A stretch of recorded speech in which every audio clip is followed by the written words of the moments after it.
I'm so happy to be with you today. You might know this song. I invite you to sing it with me if you do.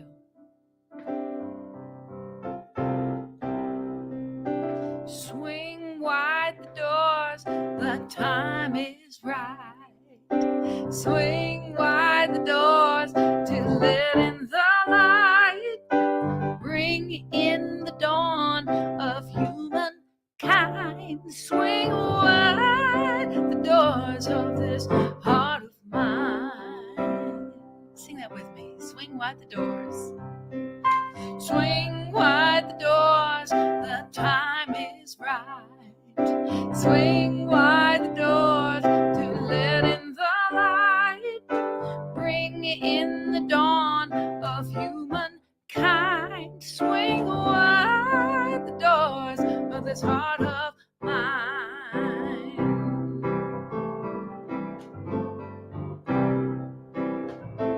I'm not holding it in anymore. I'm gonna shout it out loud. I understand what I'm here for and what this life is about. It's about love, it's about laughter, it's about comfort and smiles. It's about love, it's about kindness, about hearts open wide. It's about love, it's about passion, it's about taking a chance. It's about love, it's about service, it's about lending a hand, lending a hand. Back to the top, sing it with me. Swing wide the doors, the time is right. Swing wide the doors to let in the light.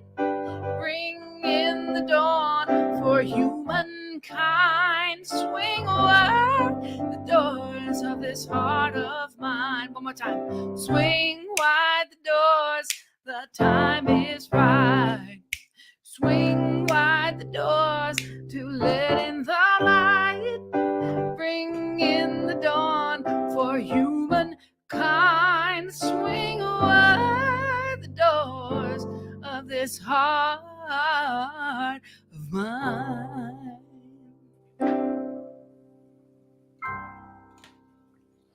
Thank you. Thank you. That's Amy Steinberg. Thank you. That wonderful musical invocation. Welcome. Welcome. I'm Reverend Deborah Johnson, known as Rev D. And welcome to this extraordinary adventure, this journey called life. Life is in session. It is not a spectator sport by any stretch of the imagination. It's not about a destination. It's not about trying to get to someplace in particular. Life is really about the journey. And we come here to learn how to be good travelers with one another. We come here to learn about the universal spiritual principles, those truths that transcend time and space. They transcend any kind of culture or history. They're just true, the stuff of life. And you know, the best place that you can find the truth, the real stuff of life, turn to nature. Turn to nature. Everything you ever need to know about life is right there in nature.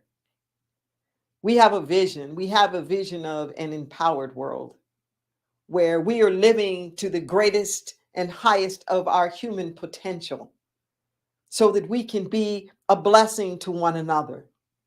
We understand the sacred interconnectedness between all things. We honor, we respect, we show up, we embody spiritual oneness. We appreciate the individualized expressions, the way that we all show up.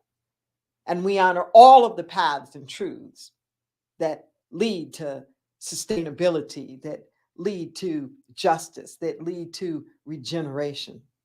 Nobody has a monopoly on the truth. At Inner Light, we provide tools for living that encourage us to actually apply, to use these universal principles to all of life's circumstances. We have a tendency sometimes to think very narrowly, to kind of fragment and pigeonhole our spirituality so that we may dare to try it in some circumstances, but not in others. Oh, we may use it for, let's say, relationships, but this the mortgage, this the rent. It can't work there.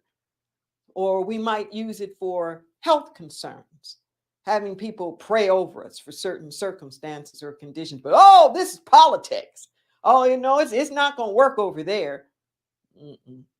The same stuff works everywhere, which is why we're going to be talking today about proving it to ourselves. Proving it to ourselves. One of the tools that we offer every week to help us to apply these universal spiritual principles are affirmative activations. They are 100 words, exactly 100 words every week. These are vibrations. They're not just sentences. They are energetic fields. They are policies and principles. They are practices. They are paradigms. They are perceptions. They're new possibilities. And if you dare to explore them and dare to actually repeat them enough so that they can germinate and gestate within you, they bear good fruit. See, but first the roots, then the fruits. You can't just say something once or twice and expect your life to be transformed by it. You have to let it get in there deep enough to actually take root. We invite you to go to our website. The affirmative activations are there. Repeat this. When we go over the affirmations with you here online, it's just to whet your appetite. It's not to check it off the to-do list. Oh, well, we did that. It's to expose you to something. And even if it's just a single line that really speaks to your heart, just work that. If you can't grasp all, just key into something and put a stake there and really, really, really allow it to be the focus of your attention so it can flourish. If you are in any way able to actually say the affirmations with me now as they appear on your screen, I invite you to do so. Our topic is prove it to yourself.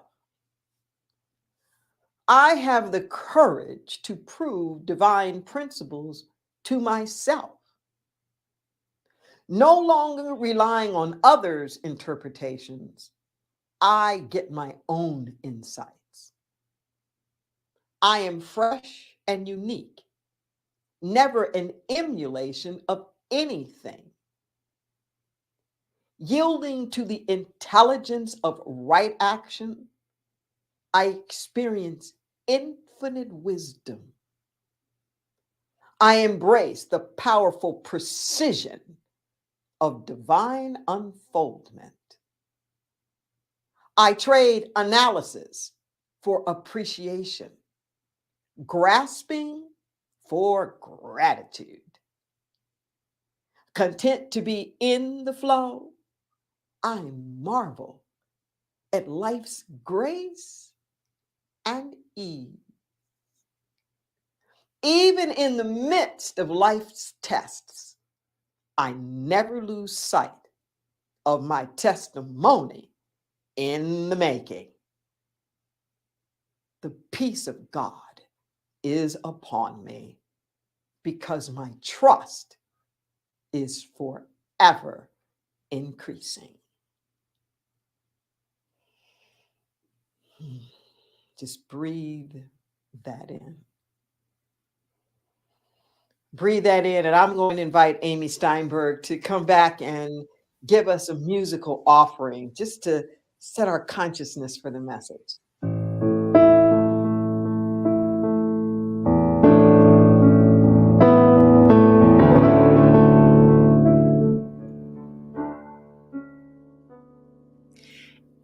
Everything that happens happens for me. Everything that happens happens for me. Everything that happens for me. Everything is for my highest good.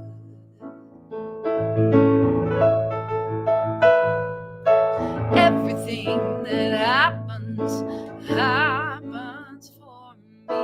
Everything that happens for me. Everything that happens for me.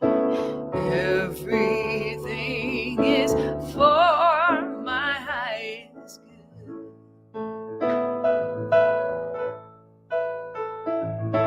All of life moves toward my wholeness, pieces of the mystery. When I choose to embrace each moment, I am free. Everything that happens for me. Everything that happens for me. Everything that happens for me. Everything is for my highest good. In this life and every moment there is an opportunity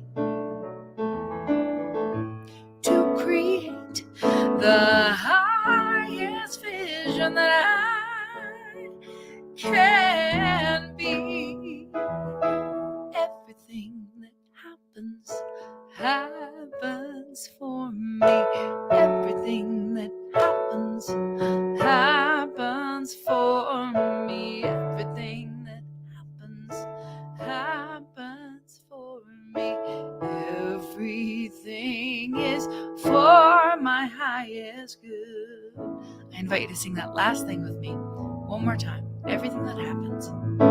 Everything that happens for me.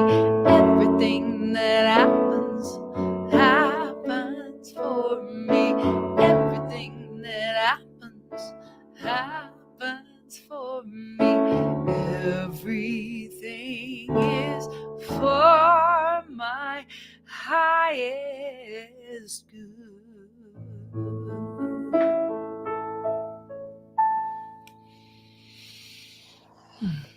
Yes, yes, yes, yes. Everything that happens is for my highest good. Thank you. Thank you, Amy, for that wonderful musical offering. Just breathe that in. We're talking today about proving it to yourself. About proving it to yourself. You know, a lot of times it feels like we're up against a lot of tests in life. And these tests can seem sometimes like an obstacle course, or things are being deliberately thrown in our way to impede us or to throw us off course. Within every test is a testimony. A testimony. I want to talk about the concept of tests and this concept of proving from a scriptural standpoint. See, the point of the tests is not for failure. Listen to what I'm saying. The point of the test is to demonstrate what you know. If you think about it, in an academic environment, you're not given the test to make you fail. That's not the point of the test. The point of the test is to give you an opportunity to demonstrate what it is that you know. Think of it more like a test drive. Okay, if you're going to buy a car or something, you go to the dealership and you put it on the road. You put it on the road. You test drive it, not to prove it's some jalopy that can't run. You do the test drive just to see what is it made of. Like, what in fact can it do? And this is what happens with us in life, that the tests are there for our highest good. Okay. Even the circumstances and things that we don't like, they unleash in us courage. They unleash in us strength. They unleash in us patience. They unleash in us a compassion. If you think about like the classic hero's journey, for example, where you get the call and you go out into the foreign land and you come up against like the dragons or the demons or whatever this is that you're coming up against. Well, nobody likes going through that stuff, but the going through it isn't the point. The experience of it isn't the point. It's the going through it and getting on the other side. Because as a result of facing all of that, they come out on the other end victorious. See, they come out on the other end confirmed. They come out on the other end with greater conviction, with victory, That's how we get conviction, is with the victory. There are many times in scripture where it says to prove, not just to prove us as human beings, but to prove the divine. One of my favorite ones is in the book of Malachi, in Hebrew scripture, where it's talking about the abundance and this idea of the tithing. We tend to think of tithing as like a tax. You get a good and then you got to pay a tax on it. No. Tithing was first fruits. Listen to what I'm saying. First fruits. It was the cream of the crop, so to speak, that you contributed and you donated the cream of the crop so that that's what could get replanted, so that that is what could be there for the communal good. Think about it for a moment. If you always ate the best of the crop, then what are you replanting? What do you have to reseed? You want to reseed the best. You don't want to just consume the best so that it's gone. You want to make sure that the best can keep on giving. So in Malachi, it's quoted as saying, the divine is saying to us, bring all of your tithes to the storehouse. There was like the collective storehouse for the common good. From here, they saved for when it wasn't as prosperous or abundant, or maybe this is where they were helping out widows or orphans, or people who had different kinds of like physical disabilities. It was this way of making sure that everybody and everything was cared for. It says, bring all of your tithes, that first fruit, that first step, bring it to the storehouse so there can be meat in my house, so there can be abundance and stuff in my house, and see if I will not pour out upon you a blessing too numerous, too abundant for you to even count. But before it tells you to bring it, it gives this challenge. It says, prove me. Prove me. Dare to tithe. Dare to bring it to my house and see if you don't get the blessing. And see if you don't get the blessing. And that's what at Interlight we encourage you to do. We encourage you to prove it. Prove the principles to yourself. You can't live off somebody else's faith. Okay? You can't sleep at night based on somebody else's peace. You got to have your own. You have to have your own place where you can stand. You have to have your own understanding. Now, you can be inspired, you can be influenced, but in the final analysis, you're the only one in your head. In the final analysis, you're the only one in your heart. In the final analysis, you are the only one that has control over you, that is making the decisions that you are making. That word decision, D, to move, to separate from, decision. Every decision is an incision. Every decision is an incision, because every time you make a decision, you cut away other options. You cut away other things. But too often our decisions are based upon lack. They're based upon limitation. They're based upon unexamined assumptions. They're based upon faulty ideas about the universe. Oh, but when we understand that there's only one power and there's only one presence, and it is never working against us, it only wants to express itself in, through, and as us, then we make different decisions. We start making decisions to prove this goodness to ourselves. Oh, listen to what I am talking about. You start making the decision to live in the joy, to live in the peace, to live in the abundance of it all. But here's the thing. Here's the thing. If you want to prove something, and this is what I loved so much about the metaphysical approach.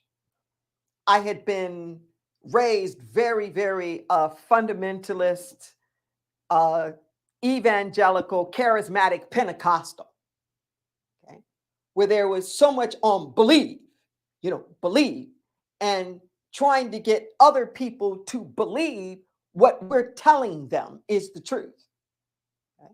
Trying to convert people to our perception and our idea of the truth, or I should say their idea, because I never really, believed the narrowness. My God was far more inclusive than the God that they were worshiping. And here's the thing, is that when I got into this tradition, the one that I eventually studied in and became a minister in, a version of it or branch of it is called the New Thought movement, of which Inner Light is squarely a part of. It is this idea of take these universal spiritual principles and connect them to yourself, okay? Where you don't need an intermediary. You don't need somebody else in between. There's nobody higher than you. Spirit's not paying attention to somebody else, isn't valuing something or somebody more than you are. We're talking about your most indigenous soul here, where your essence is part of the divine. To understand that and to tap into that and to be able to prove that to yourself. This approach that I learned was methodical and telling us that we could even come at our spirituality with a scientific approach. Now, I know that may seem strange, but it worked for me. See, with the scientific approach, you can start off with a hypothesis of something to be true, and you do certain things to prove that it's true. But for it to really be a scientific method, whatever that is that you do has to be repeatable. Not only repeatable for yourself, but for anybody else. That anybody else coming in and doing the exact same processes should be able to arrive at the same conclusion. See, if it's a scientific method, it's no respecter of persons, in the sense that it's not going to change here or there. It's not going to show up for one person and then not show up for the other person. It's not going to shift what it is or how it is based upon what you're doing or based upon who it is that you are. My mother was a math teacher, remedial math teacher. So was her sister that she team taught with the last 20 years of her career. And my dad was a pharmacist. I was always surrounded by a lot of math, and I loved math. I really, really, really loved math pretty much as I loved language. And part of what I loved about math is that it wasn't wishy-washy. In a world that seemed so filled with contradictions, and in a world that was constantly telling me of what I could be or what I couldn't be because of my gender, or because of my age, or because of my race, or because of my sexual orientation, or always because of something, that there was some reason why it shouldn't be me. Always some reason why something was going to be against me and something was going to be hard and all the rest of that. And it was like, no. I believe that there's something out there that's bigger than all of that, that isn't favoring some people over other people or listening to some prayers more than other prayers. I believe that if there was a God, it heard every mother's prayer, or it couldn't be God. That's how I saw it. So I came into this tradition that allowed me to prove it to myself. They didn't just give me a bunch of tenets and creeds and say, hey, here, believe this. Believe this or you're damned for all eternity.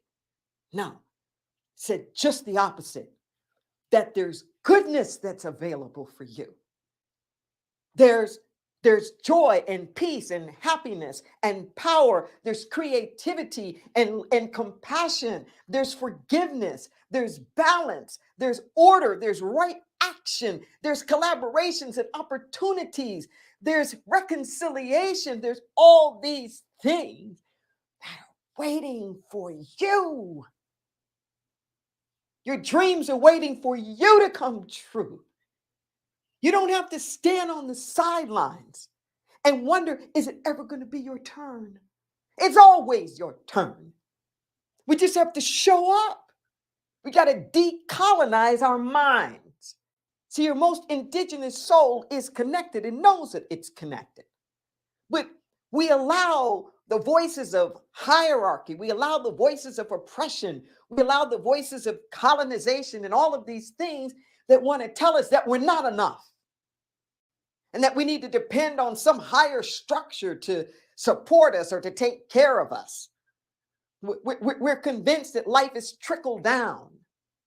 It's an interesting thing about our capitalistic society because it deals with trickle down economics for so many as the primary way to do capitalism. It doesn't have to be the only way, but too many people say that is the way.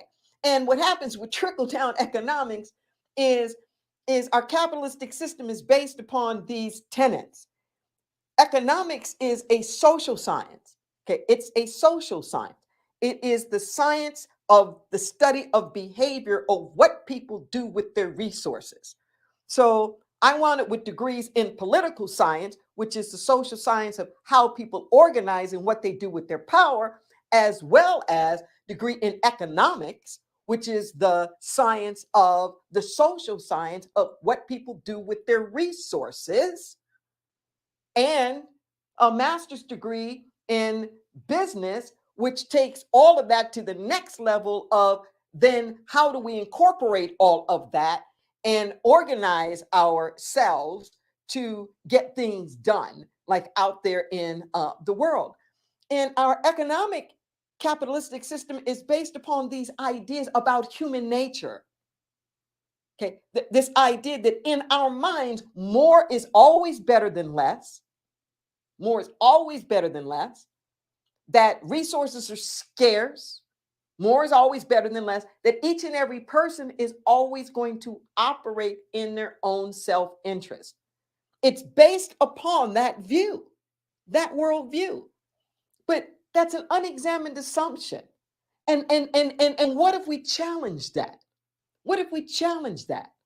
So I had an opportunity in this spiritual tradition to prove something else, to prove that everything's not scarce, that the spiritual principles are always in abundance, that There's never been a cosmic famine, that there's enough to go around, that if all of us loved at the same time, you couldn't use love up. If everybody sang at the same time, you couldn't use music up. You couldn't do it. And this self-interest that we're operating in, whose self? Are you talking about your little ego self? Or are you talking about this larger divine self? The real us. We are incarnations. Incarnation. There's something that's in the flesh form. That's something that's in it. And when we're always operating in the interest of that, when we're always operating in the interest of that, oh my God, life just opens up for us all of the time. All of the time. That idea that more is always better. Well, it depends. If you're talking about the material world, that's not true. You always get to what they call the law of diminishing returns. You always get to the point where that same input, too much more of that is now going to be counterproductive. It's going to go in the opposite direction. Food's good for your body. Yes, it's good to eat until it's not. Okay, exercise is good, right? Until there's too much of it. Even what we would call love and support. It's good up until a point. Up until a point. Because you can actually be disempowering. If you're always doing for your children and you never give them a chance to stand on their own 2 feet and prove their own capacities to their own selves, you're going to cripple them. But you know what? In the spiritual world, there's never too much. Nobody ever died of too much love. Too much joy hasn't killed anybody. Too much creativity, there's no such thing. That when we get more of those things, we are actually more. We're actually more. And seeing this scientific method of looking at things and proving to yourselves and starting off with this hypothesis, but you have to start off with the idea that it can be so. Listen to what I'm saying. If you want to prove the goodness of the universe, you have to start with the premise that the universe is good. You can't start with the assumption that everything is against me and then prove that the universe is good. If you want to prove to yourself that people can be kind and compassionate, you can't start with the premise that everybody is greedy and self-serving, because that's what you will prove. You can only prove what you're starting off with. Listen to what I'm saying. You can only prove what you're starting off with. Too many of us are starting off with lack and limitation and trying to prove abundance. We're starting off with judgment and guilt and blame and shame, and we're trying to prove love. It doesn't work that way. You have to start with it to prove it. You have to start with it to see it. Just let that sink in for a moment. You have to be willing to start with it.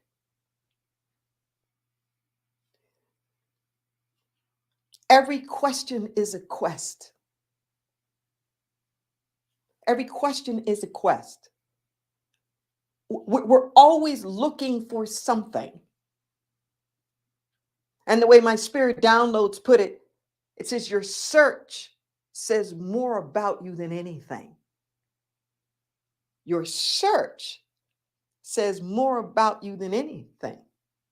What are you looking for? I had to learn this the hard way. My maternal grandmother from Louisiana, I can hear her now. She used to say to me, Deborah, to catch a crook, you got to think like a crook. Listen to that. To catch a crook, you got to think like a crook. Okay. In my youth, I was so self-righteous. In my youth, I thought that I was on this quest for truth. I needed to find what was real for all the reasons that I was talking about before, that I was getting all these messages and they didn't seem real to me. And I had to learn the hard way that I really wasn't looking for truth. What I was looking for were the lies. Listen to what I'm saying.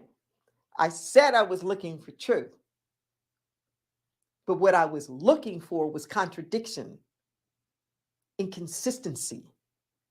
I was looking for the evidence of the lies. And you know what? There is an abundance of everything. Whatever you're looking for, oh, you're going to find a lot of it. What are you looking for? I had to grow to understand that if I was looking for truth, I had to move beyond all of that. There are at least two sides to every story. And then there's the truth. Okay? At least two sides to every story, and then there's the truth. And if you really want to know the truth, you have to transcend the sides. That means even your own side. That really is what prayer is about. Prayer is not about moving some distant deity to do your bidding. Prayer is a movement in consciousness, but we're the ones moving. We're the ones moving. And our prayer is our willingness to get off our side. Our prayer is our willingness to drop all the unexamined assumptions that we have. That we're not trying to fit the divine into our box of facts. Our prayer is our willingness to disrobe, to shed all that, to disarm, to be willing to see possibilities that we couldn't see before. Because we're starting with the premise of divine order. We're starting with the premise of right action. We're starting with the premise that there's something really intelligent in the world that's organizing things. And everything's just not on our shoulders to fix. And you can prove this to yourself. Prove it to yourself. Okay? Start small. Start small. So one of the jokes in my tradition is manifesting parking spaces. You can start there. I don't care where you start. That idea of manifesting the parking spaces is that when you get in the car, I mean, if I'm from California, everybody drives from California. When you get in your car, you just imagine, no matter where you're going, that there's the perfect parking space. Just keep that in mind and prove to yourself how, when you're in that mindset, the spaces actually open up. Okay? I don't care what you start with, but start small. Prove it to yourself. Prove that things, in fact, can work together. Prove that you do have the stamina to finish or complete that task. Prove it to yourself. Okay? And then just keep upping the ante a little bit. Okay? So you go from parking spaces to more divine order. I remember that first time that I really, really proved that to myself. I was in graduate business school, and the equivalent of a master's thesis for us was a consulting project. So what UCLA would do is it would farm out teams of its graduate business students out into the business world, essentially as free labor, And the businesses would put in their order for particular things that they wanted, and then the students would choose amongst themselves who was going to be on that team, work on that assignment, and they do it for 6 months. So my field was real estate, and I happened to choose this assignment, which was to work with the Teamsters unions in Los Angeles, their pension funds, and the way that their pension fund managers would invest in real estate projects. So say, for example, the electricians and the carpenters and the plumbers and whatnot, they'd all get together and each put in a little bit for a development project and then use their own labor to do the project. They would make money, the pension fund would make money, and it was a way of kind of being self-sustaining. And it was getting really close. And my team wasn't formulated. And I said, okay, I've been hearing these things about divine order and all of the rest of that. And I just prayed the prayer. I prayed the process and the technique that I had been hearing in my church, my New Thought church, about the way to go about this. And sure enough, it was like a miracle. Within 24 hours, I had the perfect team. It appeared to come out of nowhere. The perfect team. And I remember in that moment thinking, wow, this stuff works. This stuff really works. It'll work if you work it. It'll work if you work it. You don't have to know a whole lot about anything.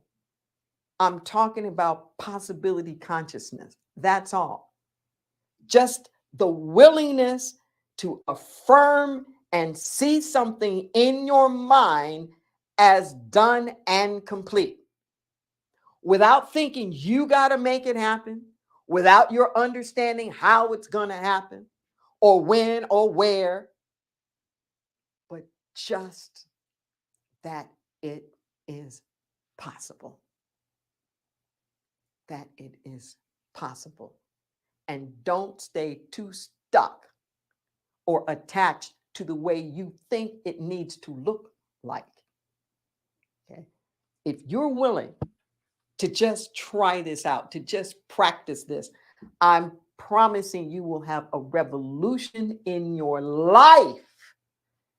And you will get in touch with goodness and abundance that you never even knew was there.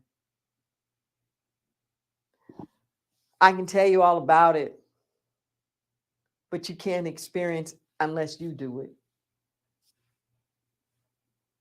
You have to do it. Prove it to yourself. Let's breathe that in. Let's breathe that in, and we're going to take this to prayer. Just going to solidify this in our consciousness.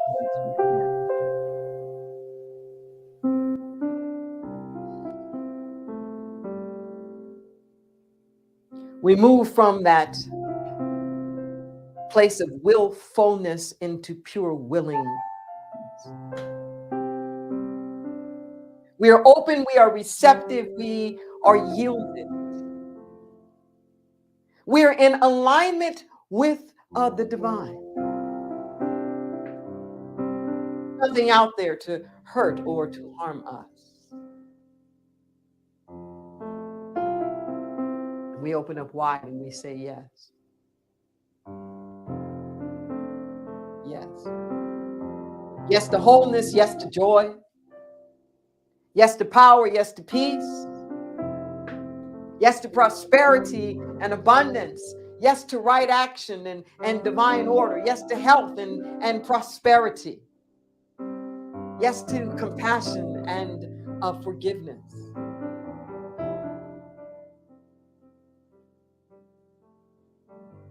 Doing away with divisiveness and otherness.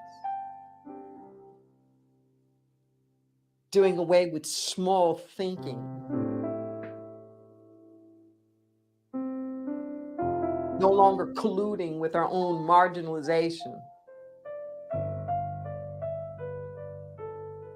Daring to speak truth to power and power to truth. Calling forth the best and the highest in every circumstance. In this moment right now, we activate our third eye so that we can see.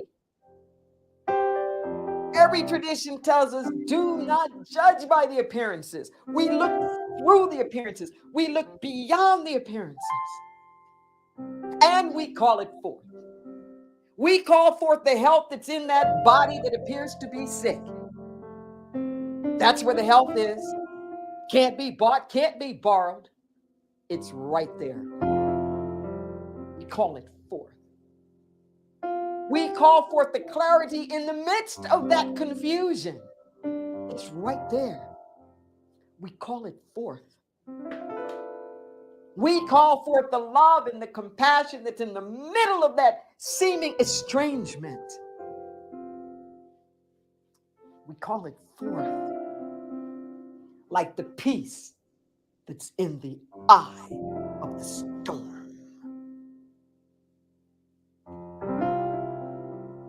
All needs met. All needs met.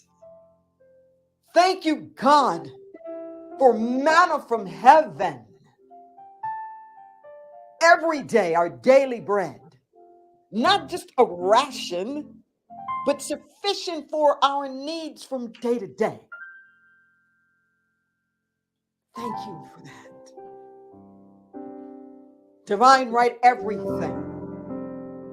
Divine right residence and housing. Divine right employment and financial sustenance.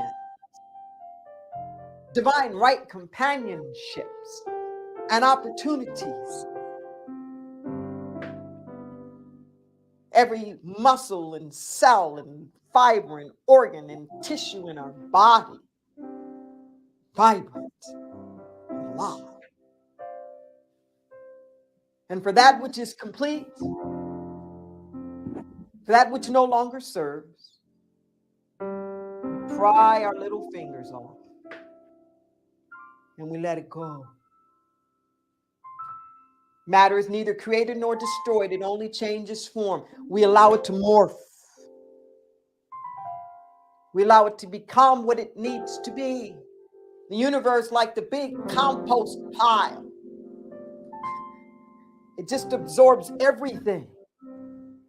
And the alchemy of the divine reshapes it all. Oh, Holy Spirit, thou art the potter and we are the clay. Mold us and make us this day. This is where we stand. This is where we live.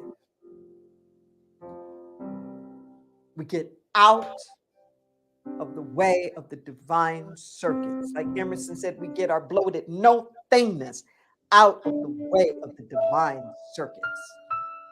We allow it to be. And so it is. Amen. So it And is. amen. Amen.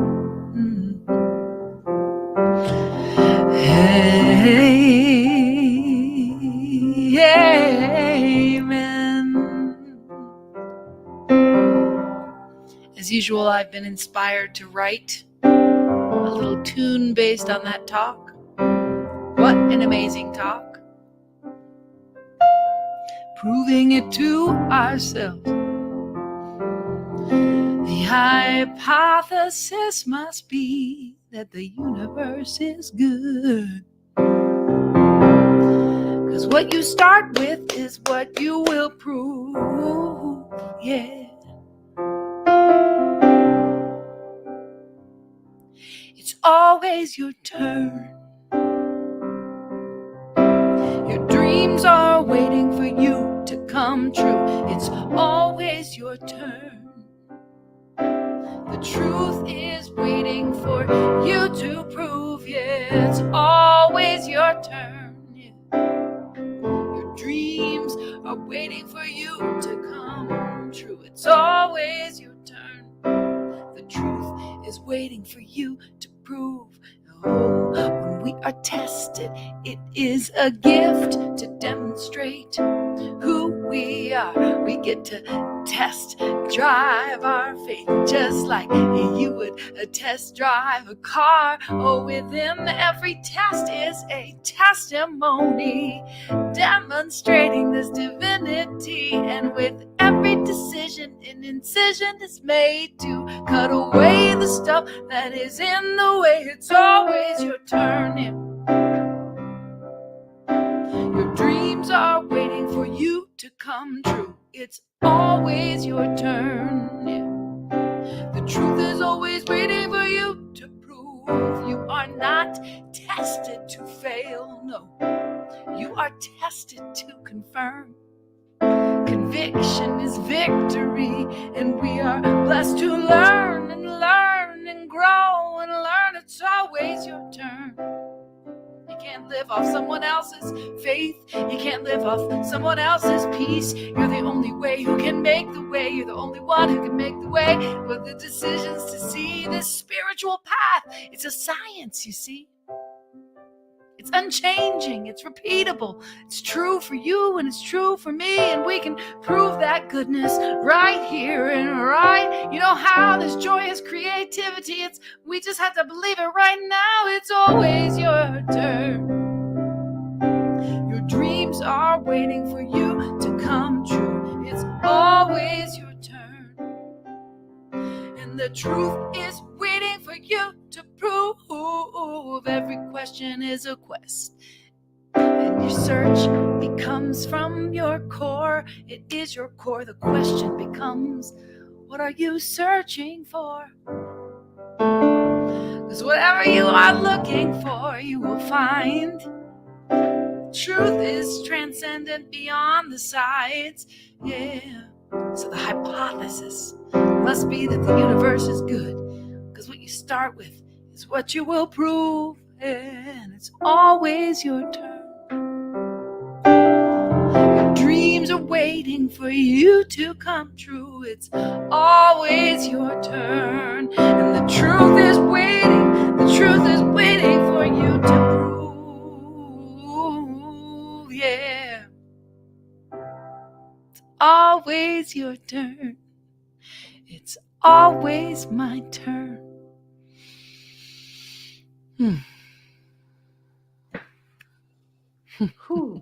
Thank you, Amy. You did it again.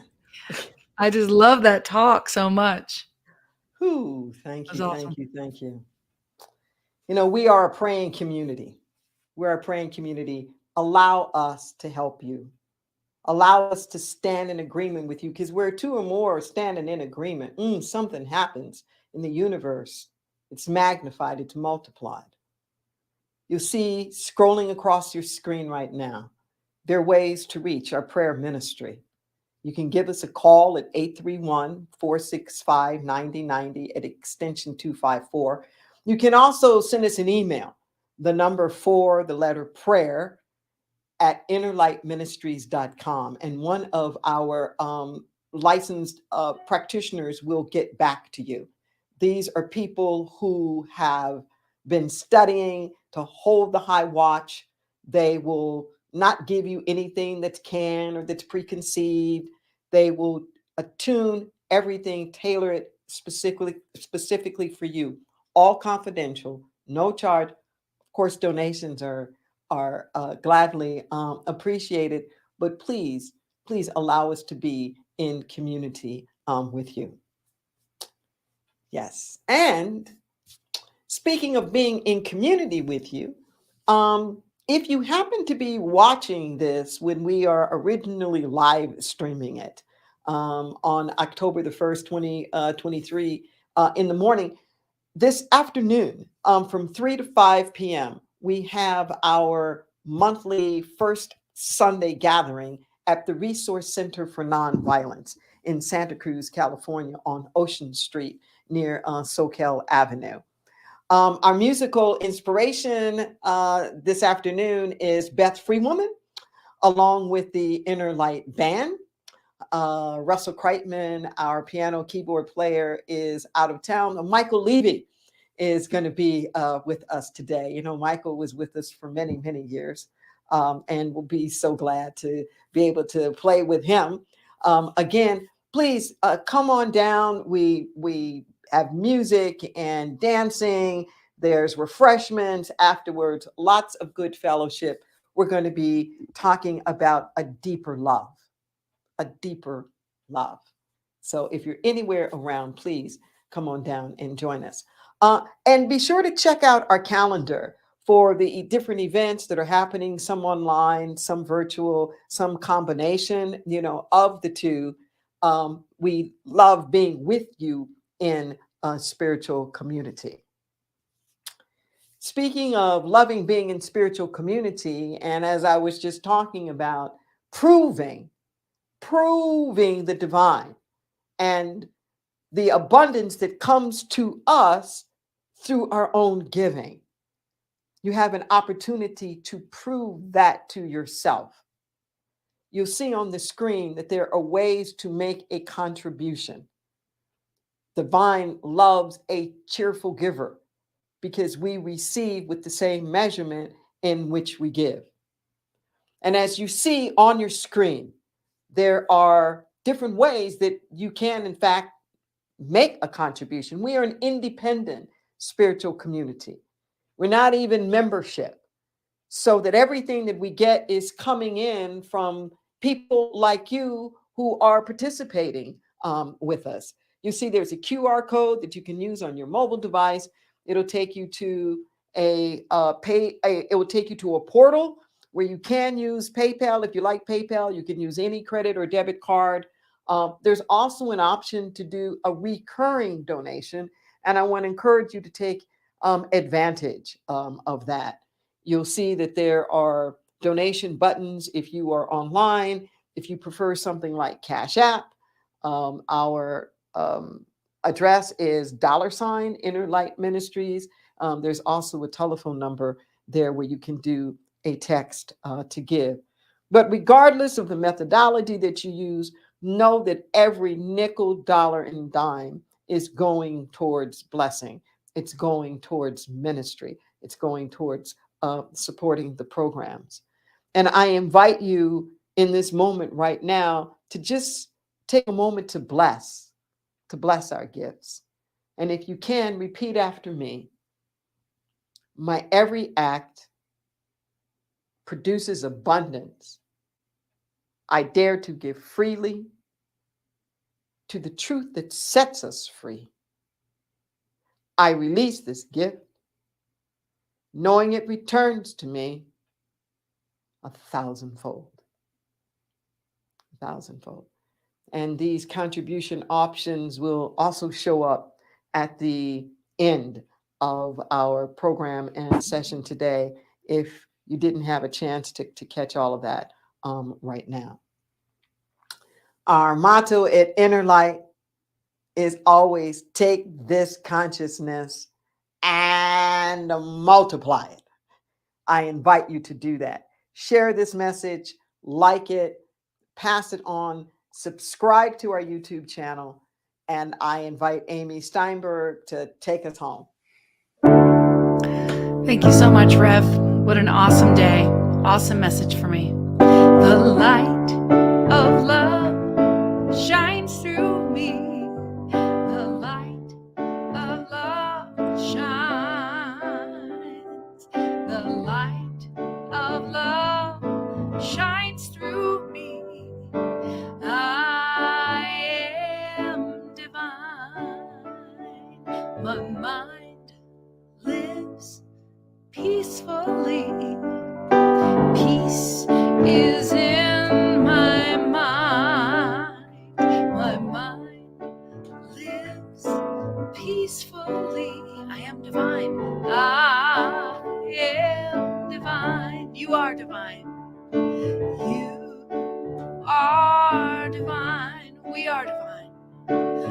we are